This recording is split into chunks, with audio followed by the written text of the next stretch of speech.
Bagaimana dulu Pak Thomas memulainya tuh, masuk ke kalangan-kalangan atas itu. Atas itu. Nah, jadi ini singkat cerita ya. Waktu saya kuliah, saya suka baca buku. Selain karena background saya arsitektur, saya suka baca buku marketing. Satu prinsip yang saya baca dan buku motivasi ya, self motivation ya, adalah saya baca adalah gini, tentang entrepreneurship. Kalau kamu mau kaya, kamu harus berteman sama orang kaya. Nah, so waktu saya kerja tahun 93, saya di bidang kontraktor. Bos saya bilang, Thomas, lu kerja di sini hanya bisa tahan hidup. Nah, saya bilang, ngapain kok ke Jakarta tahan hidup? Ya, singkat cerita, buat temukan di properti. Nah, properti waktu itu saya cari di daerah yang orang kaya banyak. Waktu itu saya temukan di Pondok Indah. Padahal saya nggak tahu Pondok Indah seperti apa. Tapi saya tahu itu tempat orang kaya. Mulai dari tidak punya motor, ketika punya motor itu karena pinjaman dari calon mertua. Nah, lalu bahkan sampai bilang, aduh, laporan sampai ke daerah Jawa Tengah. You punya calon menantu, itu nggak punya masa depan, karena kerjanya ibu rumah tangga. Jadi, tarik lagi lebih awal. Saya aslinya dari sebuah pulau kecil di Karimun. Waktu umur masih kecil, 7-8 tahun lah, udah bantu kan. Nah, jadi sering antar kopi ke instansi. Kemudian di situ ada koran. Nah, saya baca. Nah, disitulah pertama kali saya terinspirasi. Waduh, banyak orang kaya, banyak orang konglomerat, hebat-hebat waktu itu ya. Ibu Ikat Nono, Pak Lim Xiaoliong, macam-macam, Prayogo Pangestu. Nah, mereka semua jadi pengusaha hebat kan. Nah, saya bilang, saya mau jadi itu.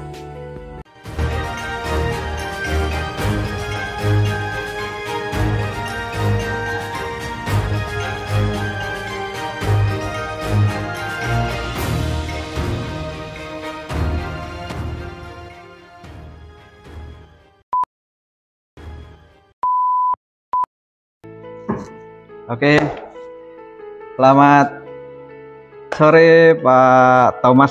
Sore. Kayaknya luar biasa. Selalu harus luar biasa. Hidup ini harus selalu punya semangat luar biasa. Aduh. Oke teman-teman, saat ini saya sedang berada di kantornya Pak Thomas Sugiarto, FP1 Agency, sebuah agensi asuransi terkemuka di Indonesia. Tepatnya di gedung Autograph 9 Tamrin, lantai 28. Dan ini merupakan gedung tertinggi di Indonesia saat ini. Bukan cuma tertinggi di Indonesia, tapi konon adalah tertinggi di seluruh negara-negara yang berada di bawah garis khatulistiwa ke arah selatan khatulistiwa. Ya, konon katanya. Apa kesibukan sekarang, Pak? Ya, kesibukan seperti biasa lah ya. Kita fokus untuk pengembangan SDM kelas premium untuk masuk ke dunia industri proteksi yang kelas menengah ke atas di Indonesia. Kelas menengah ke atas. Ya. Karena premi dari nasabahnya Pak Thomas itu yang 1 miliar ke atas. Ya. Nggak semua sih, ada yang beberapa puluh, ada yang ratus, ada yang miliar, ada yang lebih dari 1 miliar. Iya, beragam lah. Tapi intinya kita bukan fokus ke premi. Kita lebih fokus ke, misalnya, seorang pengusaha, one man show, istri nggak ngerti bisnis, anak-anak masih kecil. Ketika suatu hal terjadi, tiba-tiba dipanggil Tuhan ke atas. Bisnis yang dia tangani tadinya bisa aman-aman aja, tapi karena one man show dia nggak ada, bisnis bisa berantakan.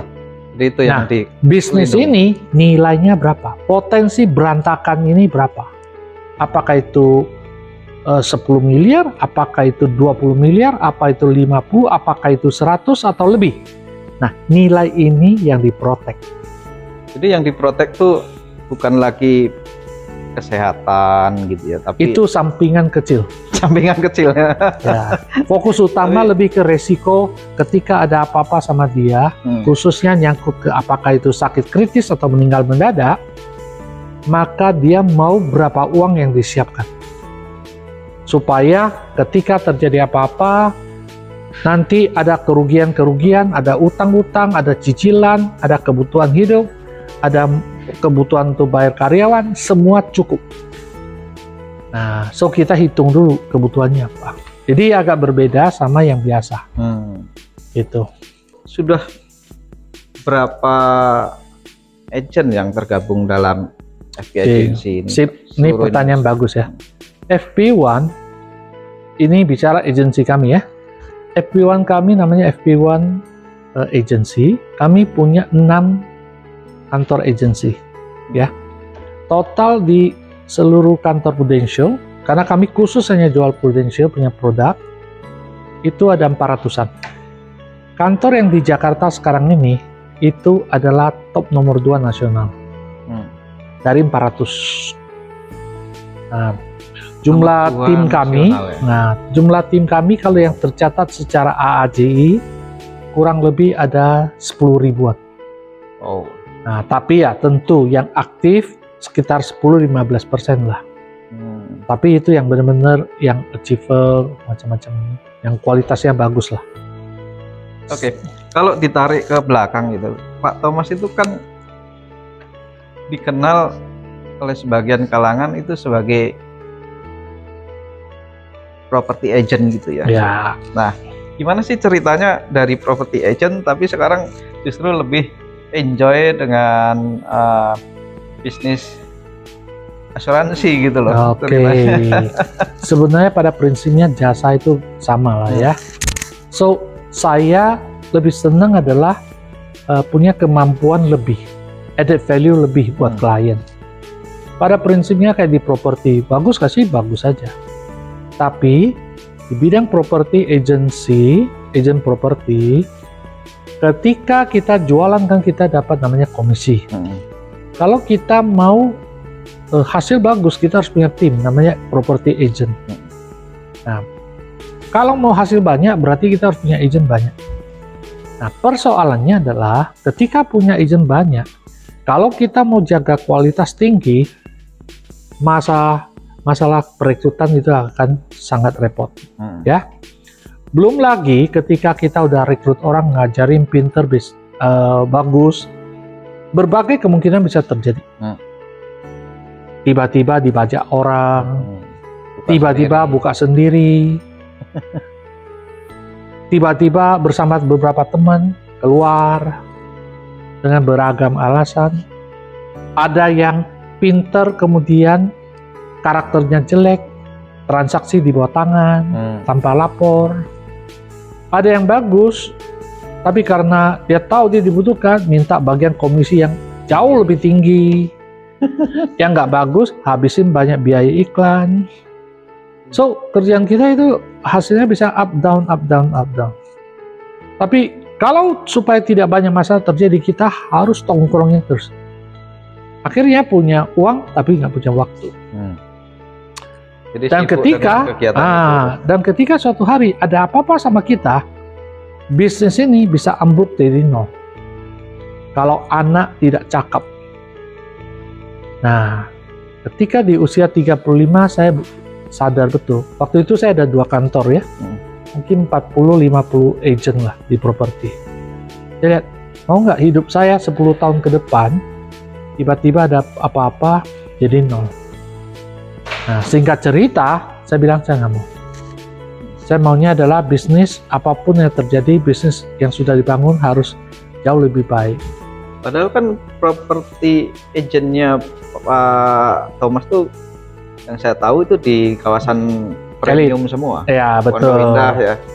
Betul. Nah, itu salah satu masalah juga, dalam arti gini, masalahnya adalah sewa itu naik terus. Ya kadang-kadang naiknya 2 kali lipat. Ada sekali naiknya sampai 5 kali lipat. Ya gila bener itu. Nah kalau enggak berarti kan kita harus beli. Nah ada yang kantor saya beli ya. Waktu itu saya beli 2 ruko sekaligus. Nah tapi persoalannya bukan masalah itu aja. Persoalannya adalah karena lokasi elit kami jual ke orang-orang kaya. Kadang-kadang orang kaya itu ada tipikal namanya OKB. OKB itu sensitivitasnya tinggi. Nggak beres dikit, wah bisa marah besar. Nah OKB sama OKB sedikit beda aja bisa ribut. Bayangkan kalau satu pakai yang let's say ya pengacara terkenal, beliau juga pakai pengacara terkenal. Nah, saya mau pakai siapa? Jangan-jangan uang saya itu bisa habis hanya untuk bayar pengacara. Nah akhirnya saya pikir ngapain saya meresikokan diri di situ. Nah sekarang bagaimana saya memikirkan pengetahuan market yang saya ada, tapi bisa menghasilkan uang, ya tanpa harus repot yang terlalu berlebihan mulai dari nol. Nah saya temukan di industri asuransi. Bagaimana Pak Thomas bisa beralih dengan mulus gitu ya dari jualan properti ke jualan asuransi gitu loh. Nah prinsipnya adalah simple, oke? Prinsip dasarnya bukan produk, prinsip dasarnya adalah niat baik, hati nurani. Oke, di asuransi kita bukan jual produk. Di asuransi adalah kita ngobrol sama klien, seperti tadi saya bilang kan, kita tahu dulu nih klien kita ini siapa, nasabah ini siapa, bisnisnya seperti apa, ada nggak problemnya. Ketika ada, kita ajak beliau sama-sama menyadari. Nah ketika beliau menjadi, oh iya ya ternyata saya berisiko ya, nah and then dia tahu dia ada kebutuhan ya. Nah kebutuhannya apa? Nah setelah kebutuhannya dia udah tahu apa, baru kita sama-sama cari solusi. Nah solusinya apa? Nah bayarnya gimana dan sebagainya. Akhirnya baru sampai terakhir, baru namanya closing. Sehingga apa yang dia putuskan atau dia punya, beliau ini tahu dia punya apa dan manfaatnya untuk apa. Dan kita setelah klien ini masuk, itu kita jadi teman. Nah jadi itu saya sangat menikmati ya kondisi seperti itu. Nah banyak orang kan pikir, aduh bidang ini kerja kemudian melayani nasabah seumur hidup. Nah buat saya berbedanya di mana? Satu, saya pilih nasabah. Jadi kalau ada nasabah kaya mau masuk, tunggu dulu, saya periksa dulu perlakuan dia terhadap kita seperti apa. Perlakuan dia terhadap kita seperti seorang kacung atau anak buah dia yang suka bentak-bentak. Nah, itu sorry, saya nggak mau. Jadi nggak otomatis bisa ya. Saya mau duit saya banyak, saya iya, sama orang lain mungkin bisa, sama saya tidak. Kenapa? Karena saya mau nasabah itu, ketika saya terima tanggung jawab itu, saya bertanggung jawab untuk seumur hidup. Sehingga saya mau dia perlakukan saya sebagai teman, dan saya juga perlakukan dia sebagai teman. Sehingga benar-benar ketika komitmen itu pegang, keluarga dia aman. Nah, memang orang tipikal seperti saya ini agak jarang, ya, jarang yang tolak duit, ya. Tapi buat saya, hidup saya maunya nyaman, aman, dan enak makan, enak tidur. Karena ketika kita terima, berarti itu tanggung jawab saya. Untuk memastikan. Sulit nggak sih Pak menggarap pasar yang premium gitu loh, yang 1 miliar ke atas premium? Nah, ini pertanyaan menarik. Kalau tidak sulit, tidak butuh saya. Kalau tidak sulit, banyak orang bisa. Jadi saya adalah kerjakan hal-hal yang sulit yang orang lain nggak bisa. Urusan orang lain percaya tidak, ya urusan dia kan, betul nggak? Yeah. Buat saya adalah makin susah, makin bagus. Kenapa? Karena belum tentu yang lain-lain bisa. So, compete saya bukan diskon harga, tapi adalah kualitas. Service. Ya, karena bahkan ada nasabah yang mau ambil, kita berani bilang jangan, ini nggak bagus. Karena tidak sesuai buat dia. Nah, kita berani ngomong. Karena nomor satu, level terbawah adalah kalau saya sendiri, saya mau nggak? Kalau saya sendiri nggak mau, jangan tawarkan ke nasabah. Ya, dalam arti ini kita tahu ini kualitasnya nggak bagus buat klien. Nah, dan bisa masuk ke kalangan orang-orang kaya gitu ya. Tentu butuh effort lah. Jadi bagaimana dulu Pak Thomas memulainya tuh masuk ke kalangan-kalangan atas itu.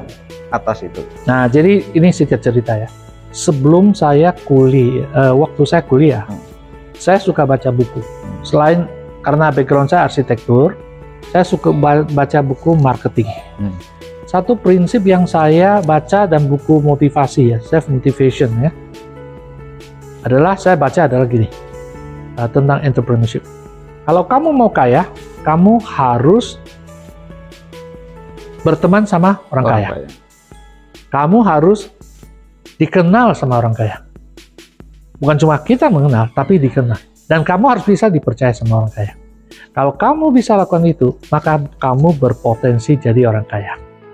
Nah, waktu saya kerja, tahun 93, saya di bidang kontraktor. Bos saya bilang, Thomas, lu kerja di sini hanya bisa tahan hidup. Nah, saya bilang, ngapain gua ke Jakarta tahan hidup? Ya, gua mau jadi orang kaya, hanya 7 bulan saya kerja, lalu saya keluar. Singkat cerita, saya cari pekerjaan berikut adalah pekerjaan yang tidak tergantung gaji tetap. Saya mau variable. Yang gua mau kerja seberapa gila, ya hasil seberapa itu. Singkat cerita, gua temukan di properti. Nah, properti waktu itu saya cari di daerah yang orang kaya banyak. Waktu itu saya temukan di Pondok Indah. Padahal saya nggak tahu Pondok Indah seperti apa. Tapi saya tahu itu tempat orang kaya. Jadi saya pergilah lamar di tempat di mana sana ada. Nah, salah satu kantor yang franchise dari Amerika di situ. Nah, saya jadi marketing. Nah, selama 3 tahun. So fokus handle klien-klien jadi orang kaya. Handle nasabah klien orang kaya ya. Mulai dari tidak punya motor, ketika punya motor itu karena pinjaman dari calon mertua. Nah, lalu bahkan sampai bilang, aduh, laporan sampai ke daerah Jawa Tengah. You punya calon menantu, itu nggak punya masa depan, karena kerjanya ibu rumah tangga. Nah, saya bilang, awas ya. Kalau nanti gua nggak punya mobil, kalau gua hanya punya mobil, baru gua mau injakkan kaki ke rumah dia. Singkat cerita, akhirnya saya bisa punya mobil. Ini pemicu, iya. Pemicu, bukan jadi, aduh sakit di sini, lalu gagal. Enggak, pemicu. Nah, singkat cerita, nextnya dalam 3 tahun berikutnya, saya bisa top nomor 2 nasional dalam penjualan dari 1.500 agent. Saat itu masuklah yang namanya Century 31. Nah, saya ngelamar, dapatkan franchisee yang pertama dari Century 31. Grupnya anak usahanya Ciputra Group. Nah, itulah mulai berkembang. Dan handle-nya memang kelas menengah ke atas ya. Nah, umumnya ada sebagian itu bahkan tingkat konglomerat. Sampai sekarang masih hubungan baik sama putra-putrinya ya. Anak-anak dari keluarga konglo zaman itu. Terus sekarang sama sekali enggak bersentuhan dengan jual beli properti? Oh, ada. Khususnya yang besar-besar. Khususnya yang puluhan atau ratusan M. Nah, itu saya masih turun tangan. Berarti gedung gitu? Ya, gedung, tanah, komersial, macam-macam. Yang lain, yang kecil-kecil ya tim kami yang handle lah. Kecil bukan artinya kecil ya.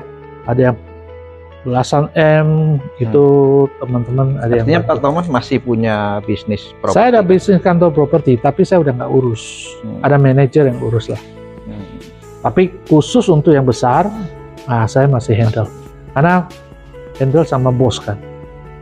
Nah, jadi biasanya saya adalah connecting the dot untuk bos sama bos. Kalau yang bawah enggak sanggup, baru. Nah, saya handle. Kadang-kadang kasih ke beliau-beliau, teman-teman, jual gitu. Nah, jadi that's why di waktu di sana saya mendapatkan satu hal kru untuk menjadi unggul adalah apa? Harus bisa dipercaya. Nah, sehingga nomor satu integritas itu sampai sekarang pun kita terbawa. Oke, fokusnya lebih ke apa? Pelayanan, bukan untuk dapatkan uang kecil. Maksudnya sekian ratus juta atau M itu relatif lah ya. Oke, tapi bukan karena uang itu lalu kita gadaikan harga diri, integritas, saya nggak mau. Karena value saya itu menurut saya triliunan. Walaupun sekarang belum ya. Mungkin udah lah. Ya. Di awal-awal pas Pak Thomas masih jadi mahasiswa pun jiwa entrepreneur itu sebelumnya sudah muncul kan? Ya, itu muncul. Saya ingat saya pernah baca buku Pak Thomas, kalau nggak salah jadi mahasiswa di UGM pun sambil buka warung Padang. Oh ya, warung makan. Warung makan ya? Kantin. Kantin, ya betul. Jadi waktu itu ada kantin, ketika ada terima rantangan juga, ya saya handle lah. Ya, apa masalahnya kan? Apa masalahnya? Nah, kalau kita bisa ciptakan income, ya kan, sebagai seorang entrepreneur, kenapa tidak? Ya kan? Di situ saat itu memang sudah melihat peluang gitu ya. Iya. Peluang itu dilihat sejak saya ke SD. Jadi tarik lagi lebih awal. Saya aslinya dari sebuah pulau kecil di Karimun. Namanya Pulau Karimun. Itu di Kepulauan Riau. Ya, yang jauh kemana-mana lah ya. Orang yang baru aja sampai di tempat kita itu 3 hari waktu itu. Jadi singkat cerita saya bantu bapak saya yang buka warung kopi, ya. Nah, waktu umur masih kecil, 7-8 tahun lah udah bantu kan. Nah, jadi sering antar kopi ke instansi, kemudian di situ ada koran. Nah, saya baca. Nah, disitulah pertama kali saya terinspirasi. Waduh, banyak orang kaya, banyak orang konglomerat hebat-hebat waktu itu ya, Sudui Katnono, Lim Xiaoliong, macam-macam, Prayogo Pangestu. Nah, mereka semua jadi pengusaha hebat kan. Nah, saya bilang, saya mau jadi itu. Nah, saya mau jadi itu, apa yang terjadi? Nggak mungkin di daerah. So, disitulah saya kasih tahu ke orang tua bahwa saya mau sekolah di Jawa. Tapi karena nggak ada duit, Jawa itu kan ada Jakarta, Surabaya, macam-macam. Saya pilih yang paling murah waktu itu di Yogyakarta. Nah, untuk sampai ke situ saya masuk ke SD dulu di Depak Keluar karena nggak ada uang pangkal. Dari TK yayasan swasta yang bagus, saya di Depak ke yang SD negeri, ya. Kemudian saya bilang saya harus masuk kembali ke SMP yang bagus. Nah, singkat cerita selama SD nilainya hancur-hancuran, biasa-biasa. Nah, tapi karena tekad, karena orang tua bilang, lu kalau lulus SMP nggak juara 3, nggak bisa masuk, nggak bisa berangkat, karena uangnya pas-pasan. Ya, nah akhirnya singkat cerita, waktu pertama kali masuk ke TK itu mau masuk, diterima, wah senang kan? So ketemu teman saya kan dari SD yang yayasan itu, yang swasta. Saya tanya, kamu diterima nggak? Dia balik tanya, kamu diterima nggak? Dia bilang, saya diterima loh. Nah, akhirnya dia ngomong, lah kamu aja diterima, masa saya tidak? Aduh, sakitnya di sini. Masa saya sebodoh itu? Singkat cerita, saya masuk, berjuang dari awal, dari ranking pertama, ya 66,5 dari 80. 66,5 dari 80, oke? Nah, singkat cerita 3 tahun naik terus sampai saya juara 3 secara keseluruhan 2 kelas. Nah, akhirnya saya masuk SMA di Jogja. Gitu. SMA di Jogja saat itu adalah juara 1, juara 2. Paling apes juara 2. Sampai lulus dapat NEM tertinggi. Target saya masuk UGM. Nah, UGM waktu itu yang orang-orang seperti, ya maaf, seperti orang Tionghoa, itu persenannya bisa dihitung angka single digit ke bawah gitu ya. Susah gitu ya. Nah, tapi puji Tuhan bisa masuk. Masih itu masuk, saya cari duit juga, les. Jadi guru les matematika, fisika, kimia, juga buka warung gitu ya. Zaman dulu pernah loh saya ekspor TKW. Kok bisa? Tapi cuma sebentar aja, oke? Orang butuh ya, saya cari-cari kirim. Zaman itu. Saat masih jadi mahasiswa. Iya, masih itu. Jangan-jangan bukan TKW. Nah, jadi waktu itu seperti itu ya. Karena nggak ada duit, jadi belajarnya apa? Saya cari majalah bekas, belinya kiloan. Nah, jadi bacalah banyak hal yang ilmu saya dapat dari situ. Nah, salah satunya ya seperti itu. Ya, kalau mau sukses, you harus dipercaya sama orang kaya. Itu sebabnya ketika kuliah, ada satu teman dan ngobrol. Lu lulus kemana? Oh, saya nanti lulus. Dia bilang dia lulus. Saya mau di Jakarta kerja di perusahaan. Nah, dia tanya, kamu lulus sama apa? Oh, saya mau jadi bos. Dia bilang, dia mau jadi karyawan, jadi kerja. Mau jadi bos. Nah, singkat cerita, ketika kita sama-sama lulus, dia tetap kerja karyawan. Saya dapat tawaran karyawan juga di Ciputra Group, tapi ditempatkan di Semarang. Saya tolak. Saya maunya Jakarta. Nggak mau, ya sudah, saya di Jakarta. Akhirnya saya yang pilih perusahaan. Saya lamar perusahaan, saya pilih, bukan karena lowongan. Nggak ada lowongan. Saya dicari di Yellow Pages. Mana perusahaan yang bagus? Cari ada yang besar, ada yang kecil. Nah, akhirnya dari 10 lamaran yang saya kirim, 4 panggil, 3 diterima, 1 saya pilih yang perusahaan kecil. Kenapa? Karena saya pilih supaya saya bisa dapatkan perusahaan yang saya bisa kerjakan A sampai Z. Karena mau jadi pengusaha. Nah, itu singkat cerita. Luar biasa pengalaman Pak Thomas. Selama berkarir atau menjalankan jiwa dagang dari nganter kopi sejak SD gitu. Sampai sekarang gitu, tentu kan banyak advice selain baca buku tadi ya. Kalau mau jadi orang kaya ya bergaul dengan orang kaya, itu salah satu dari buku tadi. Advice terbaik dari mana sih Pak Thomas yang mempengaruhi jiwa Pak Thomas sampai sekarang? Oke, so apa yang saya pelajari dan menurut saya apa yang saya pelajari itu bisa bermanfaat buat orang adalah bahwa setiap manusia ya pada prinsipnya dia bisa lakukan apa saja sepanjang apa yang mau dia lakukan keputusannya 100% tergantung dia. Nah, jadi ketika saya hadapi apapun ya, selama ini kan banyak orang tanya bisa nggak? Jawabannya adalah saya nggak bisa. Nah, kenapa orang banyak jawabnya nggak bisa? Nah, contoh simpel ya. Misalnya, Pak Bro bisa nggak bahasa Rusia? Nggak bisa. Nggak bisa. Bahasa Mongolia? Nggak bisa juga. Bahasa Turkistan? Nggak bisa juga. Bahasa Afrika? Nggak bisa juga. Bahasa Armenia? Nggak bisa. Oke, nggak bisa kan? Nah, sekarang saya ubah pertanyaan saya sedikit. Oke? Kalau Pak Bro Agus putuskan mau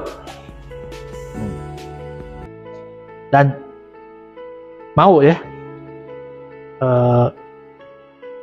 kalau kamu mau bisa bahasa Rusia, bisa nggak bahasa Rusia? Bisa.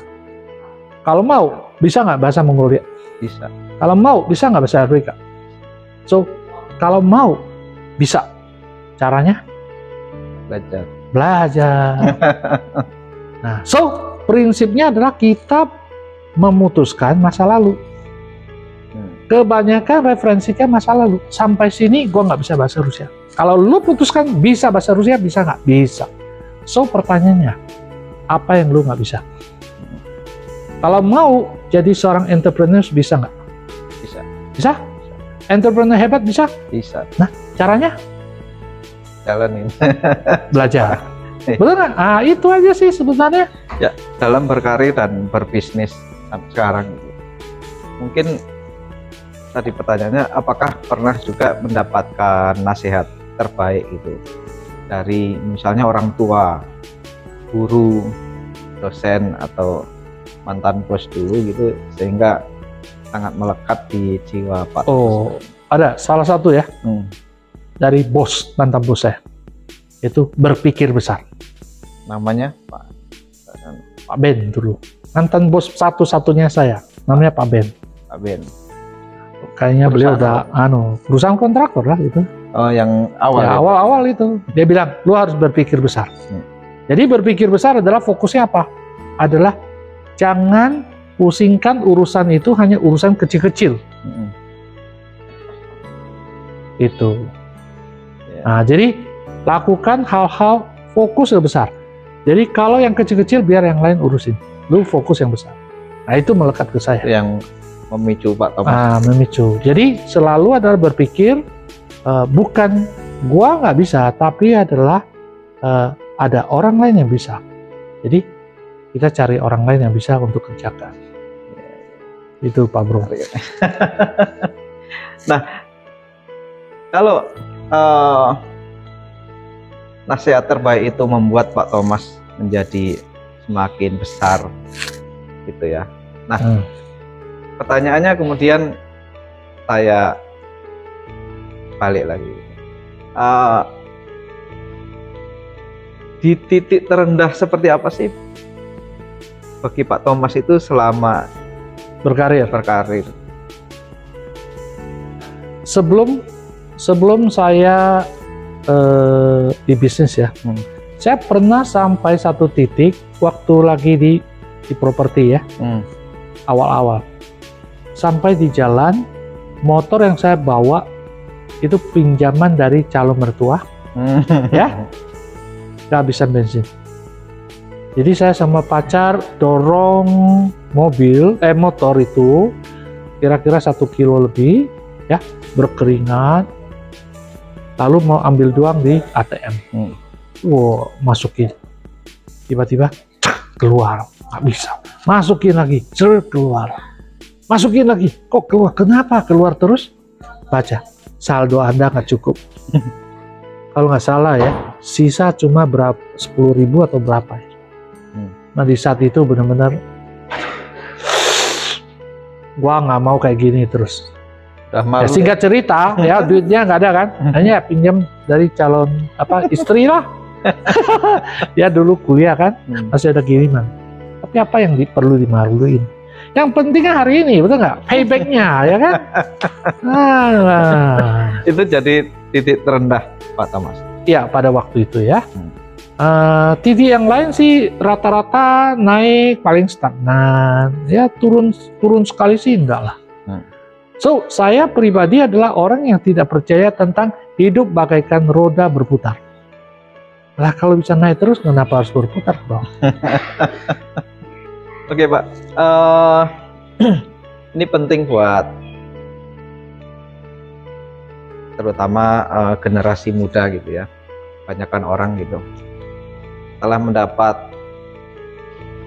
the best advice, kemudian pengalaman-pengalaman yang luar biasa. Nah, sekarang the best advice Pak Thomas buat orang banyak itu seperti apa? Oke, saya mau disclaimer dulu.